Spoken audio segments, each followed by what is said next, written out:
সৰ্বোচ্চ যিটো পৰিমাণ সেইটো 15 লাখৰ জাগাত 30 লাখ টকা হ'ব অৰ্থাৎ এতিয়াৰ পৰা চৰকাৰী কৰ্মচাৰীসকলে আপোন ঘৰ আঁচনিৰ জৰিয়তে 30 লাখ টকা পৰ্যন্ত বেংকৰ পৰা চৰকাৰৰ জৰিয়তে ঋণ ল'ব পাৰিব একাংশ কৰ্মচাৰীয়ে আমাক আহি আপত্তি দিছিলে যে আমি আগতে 15 লাখ টকা পালো কিন্তু নতুন সকলৰ কাৰণে আপোনালোকে 30 লাখ কৰি দিলে গতিকে আমাকো আৰু 15 লাখ টকা ঋণ লোৱাৰ সুবিধা দিয়ক গতিকে চৰকাৰে আজি কেবিনেটত সিদ্ধান্ত লৈছে যে যি ৩৭,২৭৭ জন হিতাধিকাৰীয়ে চৰকাৰী কৰ্মচাৰীয়ে পূৰ্বতে 15 লাখ টকা আপোন ঘৰ আঁচনিৰ জৰিয়তে ঋণ লৈছিল তেওঁলোকে এতিয়া 30 লাখ টকালৈকে অৰ্থাৎ আৰু 15 লাখ টকা বেংকৰ পৰা ঋণ ল'ব পাৰিব আপোন ঘৰ আঁচনিৰ অধীনত ইয়াৰ পিছত আজি কেবিনেটে এটা সিদ্ধান্ত ল'লে যে আমাৰ 3খন প্ৰপ'জ ৰিজাৰ্ভ ফৰেষ্ট আছিল এই তিনিওখনে তিনিচুকীয়া জিলাত আছিল এখন হ'ল তালপথাৰ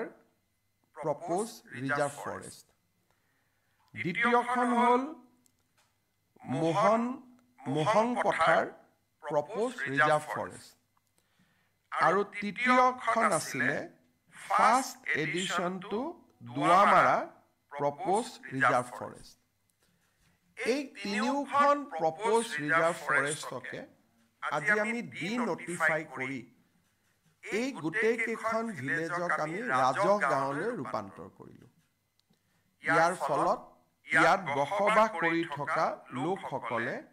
এতিয়াৰ পৰা ভূমি পট্টা পাব পাৰিব মই আকৌ এবাৰ কৈছো যে তালপথাৰ PRF মোহনপথাৰ PRF আৰু ফাৰ্ষ্ট এডিশ্যন টু দুৱাৰমাৰা PRF এই তিনিওখনে তিনিচুকীয়া জিলাৰ ইয়াত 20,000তকৈও অধিক লোকে বাস কৰি আছে প্ৰপ'জ ৰিজাৰ্ভ ফৰেষ্ট থকাৰ কাৰণে তেওঁলোকে ইমান দিনে মাটিৰ পট্টা পাব পৰা নাছিল আজি আমি এই গোটেই তিনিখন প্ৰপ'জ ৰিজাৰ্ভ ফৰেষ্টক আমি ফৰেষ্টৰ পৰিৱৰ্তে বা সংৰক্ষিত বনাঞ্চল কৰাৰ পৰিৱৰ্তে এই তিনিওখনকে আমি ৰাজহ গাঁৱৰ মৰ্যাদা দিবলৈ সিদ্ধান্ত লৈছো ইয়াৰ ফলত এই প্ৰপ'জ ৰিজাৰ্ভ ফৰেষ্টসমূহত বাস কৰি থকা লোকসকলে মাটিৰ পট্টা লাভ কৰিব পাৰিব এইটো এটা যথেষ্ট ডাঙৰ সিদ্ধান্ত বহুত দিনৰ পৰা মানুহখিনিয়ে কষ্টত আছিলে যোৱা 26 জানুৱাৰীত ডিব্ৰুগড়ত গণৰাজ্য দিৱসৰ পতাকা উত্তোলন কৰাৰ সময়ত মই দুটা গুৰুত্বপূৰ্ণ ঘোষণা কৰিছিলো এটা মই এতিয়া কম এটা অলপ পিছত কৈছো এটা মই কৈছিলো যে আমি অসমত অনতি পলমে department of innovation department of startup department of incubation বিশেষকৈ ষ্টাৰ্টআপ সকলৰ কাৰণে এটা সুকীয়া বিভাগ আমি গঠন কৰিম 26 জানুৱাৰীৰ গণৰাজ্য দিৱসৰ সিদ্ধান্ত অনুসৰি বা মোৰ ঘোষণা অনুসৰি কেবিনেটে আজি department of innovation incubation and startup নামেৰে অসম চৰকাৰৰ এটা নতুন বিভাগ খুলিবলৈ সিদ্ধান্ত গ্ৰহণ কৰিছে আৰু বিত্ত বিভাগক অহা বছৰ বাজেটত এই বিভাগটোৰ বাবে 100 কোটি টকাৰ বাজেট আবণ্টন কৰাৰ বাবে নিৰ্দেশ দিছে যাতে ৰাজ্যখনত আমি ষ্টাৰ্টআপ সকলৰ মাজত এটা ইতিবাচক পৰিৱেশ নিৰ্মাণ কৰিব পাৰোঁ আৰু মই ভাবো যে এই ষ্টাৰ্টআপৰ ওপৰত হোৱা বিভাগটোৱে অসমৰ যুৱ শক্তিক এটা নতুন উদ্যমিতা আৰু আত্মনিৰ্ভৰশীলতাৰ এটা নতুন পথ দেখুৱাবলৈ সক্ষম হ'ব আজি কেবিনেটে ইয়াৰ লগতে Assam startups and innovation policy 2025 তাকো মঞ্জুৰি দিয়ে। ইয়াৰ ফলত অসমৰ ষ্টাৰ্টআপসকলে চিডবি ভেঞ্চাৰ কেপিটেল ফাণ্ডৰ লগত অসম চৰকাৰৰ যি বুজাবুজি আছে তাৰ পৰা বেংকত লোন ল'ব পাৰিব। 3 বছৰলৈকে তেওঁলোকে GST লিংক আপ পাব। মাচি এই শিতানত 20,000 টকা প্ৰতি মাহত তেওঁলোকে চৰকাৰৰ পৰা সুবিধা পাব। প্ৰুফ অফ কনচেপ্ট পৰ্যায়ত 10 লাখ টকা, 25 লাখ টকা পাইলট পৰ্যায়ত আৰু 50 লাখ টকা স্কেলিং আপত তেওঁলোকে চৰকাৰৰ পৰা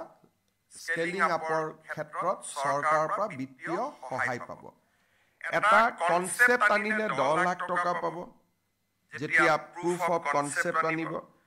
সেই প্ৰুফ অফ কনচেপ্টটোক আমি পাইলট পৰ্যায়লৈ লৈ যাবৰ বাবে 25 লাখ টকা দিম। আৰু 25 লাখ টকা পোৱাৰ পিছত তেওঁলোকে যেতিয়া আৰু উদ্যমিতাৰে কাম কৰিব, স্কেল আপ কৰিবৰ কাৰণে নেক্সট লেভেলত লৈ যাবৰ বাবে আৰু 50 লাখ টকা আমি তেওঁলোকক বিত্তীয় সাহায্য দিম। Without bank interest, without loan, এইটো গ্ৰান্টিং এইড হ'ব। চতুৰ্থতে আমাৰ যিসকল অসমৰ যুৱকে পেটেণ্টৰ আবেদন কৰিব, নেশ্যনেল পেটেণ্ট আৰু গ্ল'বেল পেটেণ্ট, এই পেটেণ্টৰ আবেদন কৰোঁতে যিমান টকা তেওঁলোকক লাগিব, এই টকাখিনি অসম চৰকাৰে উভতাই দিব। So' Assam startup policy 2025 and department of innovation, incubation and startup, এই দুয়োটাই আমাৰ ৰাজ্যখনৰ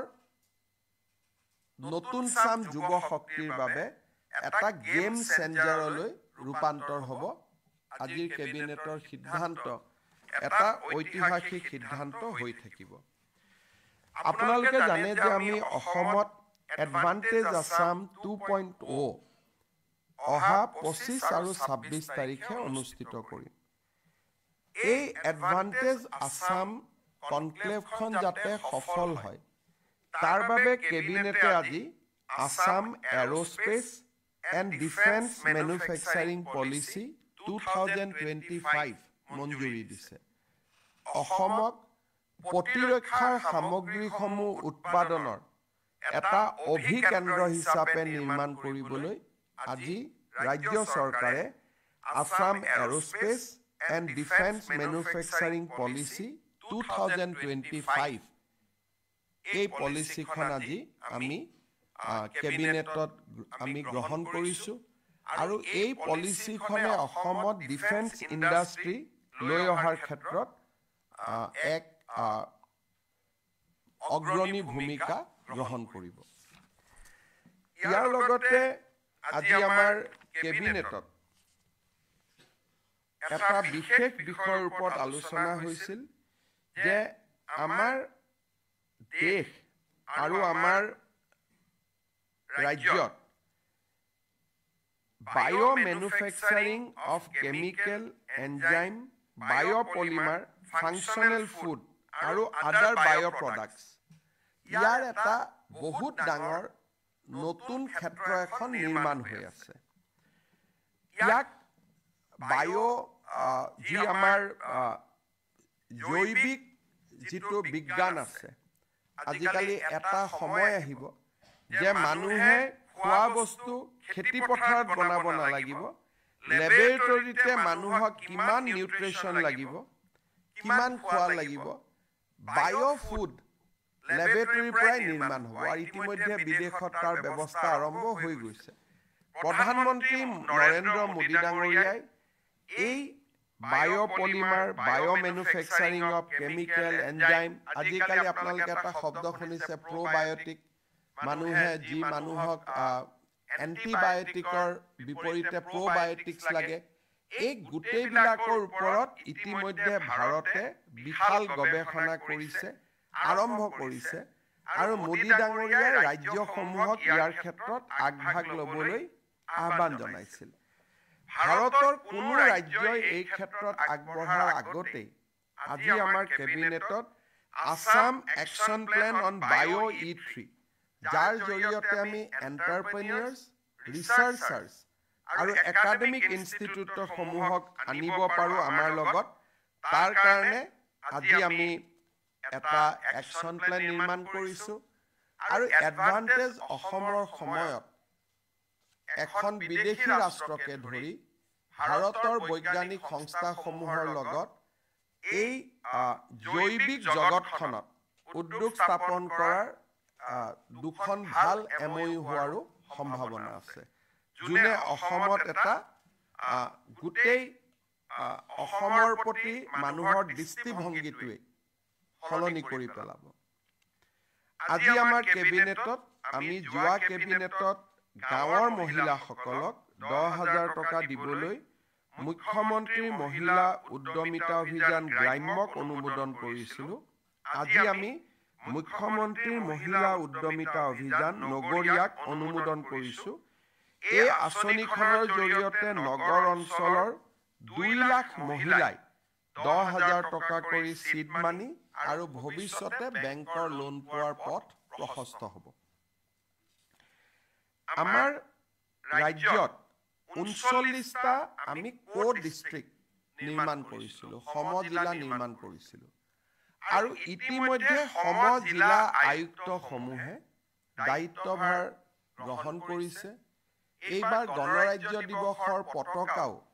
সমজিলাসমূহত উত্তোলিত হৈছে বিধায়ক আনতাইত খান সংসদ পুঁজিৰ ব্যৱহাৰো সমজিলাসমূহতে আৰম্ভ হৈছে সমজিলা আয়ুক্তৰ সমান্তৰালকৈ আৰক্ষীৰ ক্ষেত্ৰতো আজি আমি সমজিলা আৰক্ষী অধীক্ষক ডিষ্ট্ৰিক্ট ছুপাৰিনটেণ্ডেণ্ট অফ পুলিচ CDSP নামে 39টা পদৰ আজি আমি অনুমোদন কৰিছোঁ এডিশনেল SP ৰেংকত ইয়াৰ ফলত সমজিলাৰ মানুহে আগতে যদি SPৰ ওচৰত যাবলগীয়া হৈছিল এতিয়া তাৰ বহু শতাংশ কাম ডিষ্ট্ৰিক্ট ছুপাৰিনটেণ্ডেণ্ট অফ পুলিচৰ লেভেলতে শেষ হৈ যাব সমতা বিকেন্দ্ৰীকৰণৰ ক্ষেত্ৰত আমাৰ চৰকাৰে লোৱা পদক্ষেপে আৰু এটা নতুন পৰ্যায়ত আজি ভৰি দিলে ডিষ্ট্ৰিক্ট ছুপাৰিনটেণ্ডেণ্ট অফ পুলিচ এইটো এডিশনেল SP ৰেংকত হ'ব এতিয়াৰ পৰা আমাৰ ৰাইজে মেল মিটিং সভা সমিতি পাতিবৰ কাৰণে আৰক্ষী অধীক্ষকৰ ওচৰত যাব নালাগে সমজিলা আৰক্ষী অধীক্ষকৰ পৰ্যায়তে এই কামবিলাক হ'ব পুলিচ ভেৰিফিকেশ্যন বিভিন্ন ভেৰিফিকেশ্যনছ এই গোটেইবিলাক সমজিলা আৰক্ষী অধীক্ষকৰ পৰ্যায়তে শেষ হ'ব আৰু সমজিলাত থকা থানাসমূহৰ ওপৰত সমজিলা আৰক্ষী অধীক্ষকৰ কৰ্তৃত্ব থাকিব আজি আমাৰ কেবিনেটত মিছন বসুন্ধৰা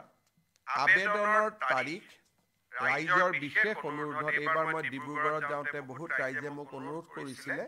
আমি শেষবাৰৰ বাবে 15 ফেব্ৰুৱাৰীলৈকে বৃদ্ধি কৰিছোঁ লগতে আমি আপোনালোকে জানে যে 3টা প্ৰজন্মৰ প্ৰমাণ বসুন্ধৰাৰ কাৰণে schedule tribe schedule caste T tribe আৰু গোৰ্খা লোকসকলে দিব নালাগে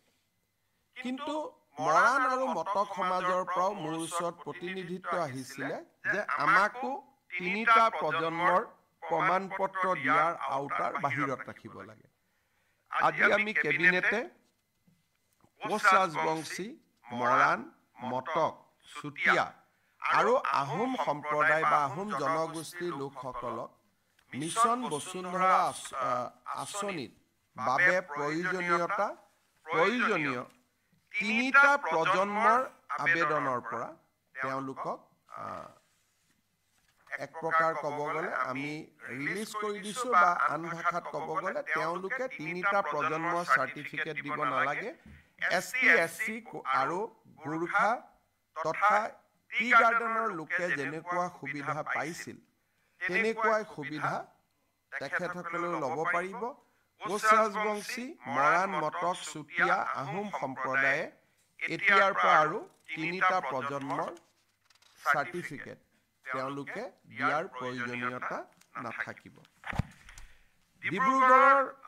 কেবিনেটত আমি আৰু এটা সিদ্ধান্ত লৈছিলোঁ